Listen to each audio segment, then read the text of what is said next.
अनजालि नों मानोबा आंनि सेर सेर गावहां मिनिहां थाबाय थायो होनबा नोंथांमोननि मिडियानिसिम आं गिबियावनो माने आंनि गोजोननायखौ जासिबाय आरो दिनैनि बे माने बे आंनि गोसोनि गिदिर राव बे अडिअ एलबामखौ दिनै माने फैनानै माने सिलभार जुबलि सम जाबाय दा बेखौ दिनै बे सेलिब्रेसनावहाय आंखौ गोसोखांबाय आरो आंबो बे माने दिनैनि बे जेनाखि सिलभार जुबलि बे प्रग्रामाव आङो गावखौनो बाहागो लाफैनो मोननानै आं जोबोद गोजोननाय मोनदों आरो बे मेथाइखौ माने आंनो रोजाबनाय जादोंमोन नालाय दा बेखाय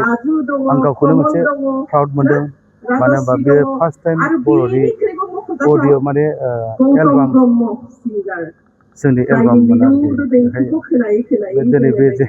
दिनैनि समखौ आं बिराद गोजोननाय मोनदों आरोखि दोंबेसे दंमोन नोंथांनि गाना बे आंनि गोसोनि गिदिराव दोंब्रैसो दंमोन खोमा टाइटेल सङाबो टाइटेल सङानो बे आंनि गोसोनि गिदिर रावानो दायोथ' माने जों नुनायाव जोबोद मोजाङानो आरो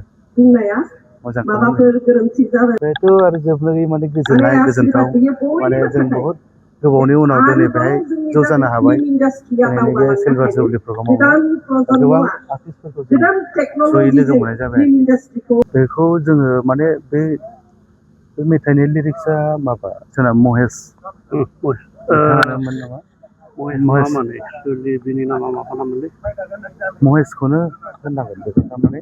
जोंना लिरिक्सआ महेशआनो लिरिक्सआ महेश जादों बेनि उनाव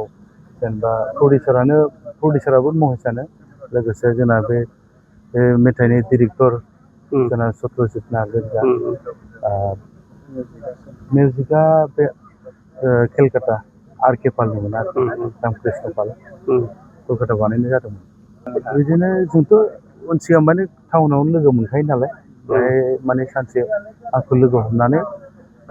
रायज्लायदों आरोखि जों बिदि माने अडिअ खालामनो थांगासिनो माने टाइटेला बे मेथाइखौनो होनदों आरोखि आंनि गोसोनि गिदिर राव बेनि उनाव जों अडिअ खालामनायनि उनाव माने बेनि उनाव एलबाम बानायनाय जादों आरो जोंना बे दाथ'